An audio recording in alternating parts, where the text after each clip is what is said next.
बिस्मिल्लाहिर्रहमानिर्रहीम। अस्सलामु अलैकुम वरहमतुल्लाहि वबरकातुहू। वज़ार का इंसाइक्लोपीडिया एक और नई ख़ास वीडियो के साथ आपकी खिदमत में हाजिर है। नाज़रीन व सामीन, आज की इस वीडियो में माह सफ़रुल मुज़फ़्फ़र के आखिरी जुमातुल मुबारक के दिन का एक नहायत ही ख़ास कुरानी वजीफ़ा लेकर मैं आपकी खिदमत में हाजिर हुई हूँ। ये वजीफ़ा रिस्क में बरकत और हर किस्म के जायज़ मकासद में कामयाबी का नहायत ही ख़ास और ताकतवर अमल है। ये कुरान पाक की एक सूरह मुबारका सूरह फातिहा का वजीफ़ा है। सूरह फातिहा कुरान हकीम की पहली सूरह मुबारका है। इस सूरत को तंजील और तदवीन दोनों में अव्वलियत का शर्फ हासिल है। ये कुल 7 आयात पर मुश्तमिल है। इमाम खारन रज़ियल्लाहु तआला अन्हु के कौल के मुताबिक इसमें 27 कलिमात और 140 हुरूफ हैं। इसकी किसी आयत के नासिख होने का भी कोई सबूत नहीं है। सूरह फातिहा के मुख्तलिफ नाम हैं। सूरह फातिहा इसका सबसे मारूफ नाम है। हर खास व आम इसको इसी नाम से पुकारता है। इस नाम की नुमाया खसूसियत ये है कि ये इस सूरह मुबारका के दीगर अस्मा का भी जामे है और कमोबेश इसके तमाम औसाफ व इम्तियाज़ात को मुहित भी करता है। फातिहल किताब और फातिहल कुरान के नाम खुद रसूल अकरम सल्लल्लाहु अलैहि वसल्लम के बयान करता है। बादा बिन साहत रज़ियल्लाहु तआला अन्हु से रिवायत है कि रसूल अकरम सल्लल्लाहु अलैहि वसल्लम ने फरमाया, उस शख्स की नमाज ना हुई जिसने फातिहा किताब ना पढ़ी। सूरह फातिहा के ये नाम इसलिए रखे गए हैं कि ये तरतीब नज़ूली और तरतीब तदवीनी दोनों में सबसे पहली थी, इसलिए इसकी शान अव्वलियत थी। इमामुल किताब और उम्मुल कुरान ये दोनों नाम भी हदीस मुबारका से साबित हैं। सही मुस्लिम में मरवी है कि रसूल अकरम सल्लल्लाहु अलैहि वसल्लम ने फरमाया, जिस शख्स ने अपनी नमाज में उम्मुल कुरान ना पढ़ी इसकी कोई नमाज नहीं। अरबी जुबान में असल यानी जड़ को कहते हैं।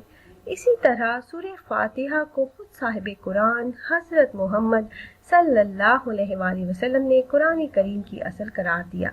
इससे ये साबित हो गया कि ये सूरह शज्र कुरान करीम की जड़ है। अलूम कुरान की तफसीलात का अजमाल है। किताब इलाही के जुमला मुआरिफ व मकासद का खुलासा है। तमाम कुरानी तालीमात का मुम्मा और सरचश्मा है। सूरह फातिहा के अस्माए मुबारका में से एक नाम सूरतुल कंज भी है। कंज खजाने को कहते हैं। ये सूरत जुमला अलूम व हिदायत, मुआफ़ी व मुआरफ और इसरार रमूज का खजाना है। कुरान की खुसूसी रूहानी समरात व फ़ज़ाइल और बरक़ात व खसाइस भी यही सूरह मुबारका है। ये एक ऐसा खजाना है जिससे खातमुल अंबिया सल्लल्लाहु अलैहि वसल्लम के सिवा किसी और को ना नवाजा गया। प्यारी बहनों और भाइयों, ये इसी सूरह मुबारका का निहायत ही खास वजीफा है और इस अमल को अगर जुमातुल मुबारक के दिन किसी घर में कर लिया जाए तो उस घर में अल्लाह पाक माल और दौलत की बारिशें बरसा देते हैं। इस घर से हर किस्म की तंगी तकलीफ दूर हो जाती है, मुश्किलात से निजात मिल जाती है और हर किस्म की जायज़ हाजतें और मकासद पूरे हो जाते हैं। तो मेरे वो बहन भाई जो रिज़्क़ की तंगी, कर्ज और बेरोजगारी से परेशान हैं और अपने हालात में बेहतरी लाना चाहते हैं, रिज़्क़ में बरकत चाहते हैं और वो ये चाहते हैं कि अल्लाह पाक उनके इन तमाम मसाइल का हल फरमा दें, तो ऐसे तमाम बहन भाई ये वजीफ़ा कर लें। इंशाअल्लाह मसाइल हल हो जाएंगे। यकीन कामिल के साथ आपने ये वजीफ़ा करना है। असल बात यकीन की होती है। जितना यकीन आपको अल्लाह जल्ल शानहू की ज़ात पर होगा उतना ही फ़ायदा आपको इस अमल से होगा।